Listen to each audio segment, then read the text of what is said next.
Yes. ఇప్పుడు మీరు చెప్పిన ఎవరైతే హత్యకు గురైన తేజేశ్వర్ ఇంటి దగ్గర ప్రస్తుతం నేనున్నాను. ఇక్కడ బాధాకరమైన అంశం ఏంటంటే, ఆ అమ్మాయికి వేరే వ్యక్తితో ఎఫ్ఐఆర్ ఉంటే, ఆ వ్యక్తి నచ్చితే, తేజేశ్వర్‌ని తన మానాన తాను వదిలేస్తే, అతను హ్యాపీగా బతికుండేవాడు. ఇవాళ ఆ ఫ్యామిలీ ఏడవాల్సిన అవసరం ఉండేది కాదు. కన్నీరు పెట్టుకోవాల్సిన అవసరం ఉండేది కాదు. నీకు నచ్చకపోతే నీకు నచ్చినోడితో పో, అతనితో సంసారం చెయ్యి. కానీ ఇతన్ని హత్య చేయించడం ఎందుకు అనేది ఇక్కడ ప్రధానమైన ప్రశ్న. అతను ఏం పాపం చేశాడు అనేది. సో ఇవాళ కుటుంబం అంతా కూడా తమ సొంత కుటుంబ సభ్యుడిని కోల్పోయి కన్నీరు మున్నీరు అవుతున్న పరిస్థితి. కేవలం ఒక మహిళను పెళ్లి చేసుకున్న పాపానికి ఇవాళ కుటుంబం అంతా కూడా ఏడవలసిన పరిస్థితి ఉంది. ఎందుకు అక్రమ సంబంధాలు? సరే, అక్రమ సంబంధం పెట్టుకుంటే పెట్టుకున్నావు. నువ్వు ఆ బ్యాంక్ మేనేజర్తో వెళ్ళిపోయినా కూడా అతను పెద్దగా ఫీల్ అయ్యేవాడు కాదు. 4 రోజులు బాధపడేవాడు. ఆ తర్వాత ఇంకో పెళ్లి చేసుకునేవాడు. అతని లైఫ్ ఏదో అతను ఏ పాపం చేయకుండానే అతన్ని అత్యంత దారుణంగా చంపింది ఐశ్వర్య. ప్రస్తుతం అతని ఇల్లు మీరు ఎదురుగా చూడొచ్చు. తేజేశ్వర్ ఇల్లు. ప్రైవేట్ సర్వేయర్గా పనిచేస్తున్నాడు. తర్వాత డ్యాన్స్ మాస్టర్ కూడా. అతను మంచి డ్యాన్సర్, చాలా అద్భుతమైన డ్యాన్సర్. అతని ఇన్స్టాగ్రామ్ అకౌంట్లో రీల్స్ చూసినా కూడా మనకు స్పష్టంగా అర్థమవుతుంది తేజేశ్వర్ ఎంత మంచి డ్యాన్సర్ అనేది. సో ప్రైవేట్ సర్వేయర్గా కూడా తన కుటుంబాన్ని పోషించుకుంటూ ఉన్నాడు, సంపాదించుకుంటున్నాడు.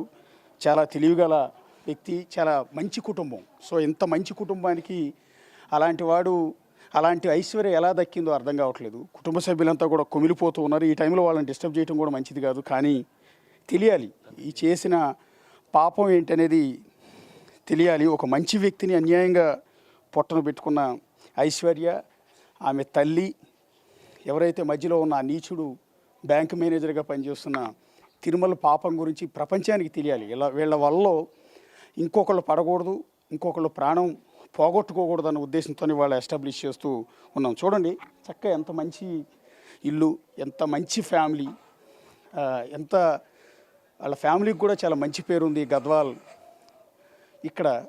సో అలాంటి ఫ్యామిలీలోకి ఆమె ఎంటర్ అయింది, అతని ప్రాణం తీసింది. తండ్రి ఉన్నారు. పెద్దయిన చాలా బాధ వేస్తోంది. ఈ టైంలో మిమ్మల్ని మాట్లాడించకూడదు, కానీ మీరు వద్దన్నారు కదా అసలు ఆ పెళ్ళి అమ్మాయితో? 100% వద్దన్నాం సార్. 100% వద్దన్నాం. వాడిని అక్కడ తీసుకుపోయేంత గోల్మాల్ చేసిండు మేనమామ. తర్వాత ప్లస్ ఆ పిల్ల వాడిని గోల్మాల్ చేసేసిండు. గోల్మాల్ చేసేసి వాళ్ళు ఫిక్స్ చేసేసి ఇది చేసిండు సార్. వద్దన్నాం. మళ్ళీ వాడే అన్నాడు సార్, ఇంటి మీదకి ఎగబడి కొట్టిపోతారన్నా రౌడీ వాళ్ళనైనా, వద్దు మనకు శాత కాదు, నీ శాత కాదు, కాళ్ళు ఎరిగింది అట్లా ఇట్లా అని చెప్పి వాడు కూడా చెప్తే కూడా సరే నైనా మంచిది, వేరే సంబంధం చూసి పెళ్లి చేసుకున్నాం అని అన్నాం. ఆఖరికి మన ప్రాణమే తీసిరు సార్. ఆమె వాళ్ళకి కన్సల్ట్ ఉండేటివన్నీ ఇప్పుడు బయట పడుతున్నాయి, మాకు తెలియదు సార్. నేను కలెక్టర్ 40 సంవత్సరాలు పనిచేస్తే కానీ ఇటువంటి కేసులు మాత్రం నేను చూడలేదు సార్. మహబూబ్నగర్లో పనిచేస్తే, ఇక్కడ పనిచేస్తే ఇంత అన్యాయంగా మాత్రం చేయలేదు సార్. అంటే పెద్ద ఫిబ్రవరిలో మొదట అమ్మాయితో ఎంగేజ్మెంట్ అయింది, పెళ్లి ముహూర్తం కూడా రెడీ చేశారు. ఆ టైంలో అమ్మాయి వెళ్ళిపోయింది కదా అతనితో? ఆ టైంలో అమ్మాయి నాకు పెళ్ళి అవసరం లేదని చెప్పి తన దగ్గర ఉన్న స్కూటీ తీసుకొని చెన్నై ట్రైన్కి వేసుకొని రిజర్వేషన్ దానిలో వేసుకొని స్కూటీ తీసుకొని చక్కగా చెన్నైకి వెళ్ళిపోయింది.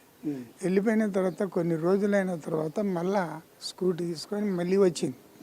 వచ్చిన తర్వాత మెల్లగా వీడిని లింకప్ చేసింది. లింకప్ చేసిన తర్వాత ఏమైంది, ఏమైనా మళ్ళీ ఆమెతో లింకప్ చేసిన పరిస్థితి ఇది కదా అని అంటే నైనా తండ్రి లేనిది, వెనుక ముందు ఆధారం లేనిది, మన ఇంటికన్నా వస్తే ఏదో ఇంత మంచి నీకు సేవ చేసి ఇంత అన్నం చేసి అమ్మకు సహకారం చేసుకుంటూ ఉంటుందని చెప్పి ఈ విధానం అనుకుంటే కానీ మా కుత్కలకి కత్తి పెట్టింది. చూడండి, తండ్రి ఆమె చేసిన పాపానికి తండ్రి కుమిలిపోతూ ఉన్నారు. కొడుకును కోల్పోయిన తండ్రి, అంటే తనకి తలగొరువు పెట్టాల్సిన కొడుక్కి తాను తలగొరువు పెట్టాల్సి వచ్చింది. అది కూడా ఒక ఆడదాని వల్ల. ఒక దుర్మార్గమైన లేడీ ఎందుకు జీవితాలతో ఆటలాడుకుంటారో కూడా అర్థం కాదు. ఇప్పుడు తేజేశ్వర్ ఏం పాపం చేశాడు? సో నీకు నచ్చలేదనుకోండి, వదిలేసేయి. విడాకులు తీసుకో, నీకు నచ్చినోడితోనే వెళ్ళిపో. కానీ ఎందుకు అతని జీవితంలోకి ఎంటర్ అవ్వటం, ఎందుకు అతను వెంటాడటం? ఒకసారి పెళ్లి సంబంధం ఎంగేజ్మెంట్ అయింది, క్యాన్సిల్ అయింది, ముహూర్తం కూడా క్యాన్సిల్ చేశారు, అమ్మాయి వెళ్ళిపోయింది, మళ్ళీ వచ్చింది, మళ్ళీ పెళ్లి చేసుకుంటానని బతిమాలింది ఈ కుటుంబాన్ని. ఇప్పుడు ఈ తండ్రికి తీరని గుండె కోత కదా, కొడుకుని తెచ్చివ్వగలరు ఎవరన్నా? ఎందుకు ఇంత పాపానికి ఒడిగట్టిందో అర్థం కావట్లేదు. ఇప్పటికైనా పోనీ పెళ్లి చేసుకున్న తర్వాత అయినా నీకు అతను నచ్చలేదు అనుకుంటే, నీ మానాన్ని నువ్వు పోయి ఉంటే తేజేశ్వరి వాళ్ళ ఫ్యామిలీతో హ్యాపీగా ఉండేవాడు కదా. అనిపిస్తుంటుంది సార్.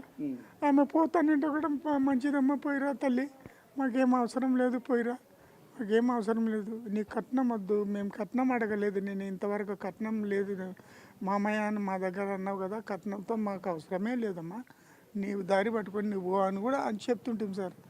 అది చెప్పాక ఇది చెప్పాక మొత్తం అక్కడనే మొత్తం మీటింగ్లు సార్, ఫోన్లు చేసేది, పిలిపించేది, అక్కడ మాట్లాడేది, అక్కడి నుంచి అట్లే ఇది చేసేది.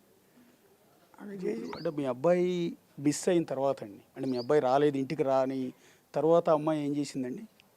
అంటే మీతో పాటు అతన్ని వెతకటం, పోలీస్ స్టేషన్కి రావటం ఇవన్నీ చేసేదా? లేదు, ఇక్కడ రూమ్లే ఉంటుంది, రూమ్లే ఉంటుండే. అంటే అబ్బాయి కనపడలేదు కదా, దాదాపు ఒక 5-6 రోజులు కనిపించలేదు కదా. 5-6 రోజులు ఆవిడ ఏం చేసిందండి?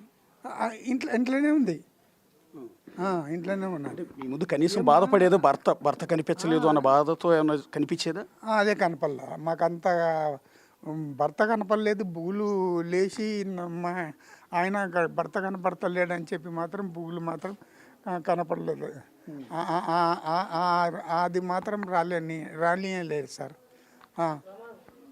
తండ్రి తేజేశ్వర్ తండ్రి ప్రస్తుతం మనతో మాట్లాడుతున్నది.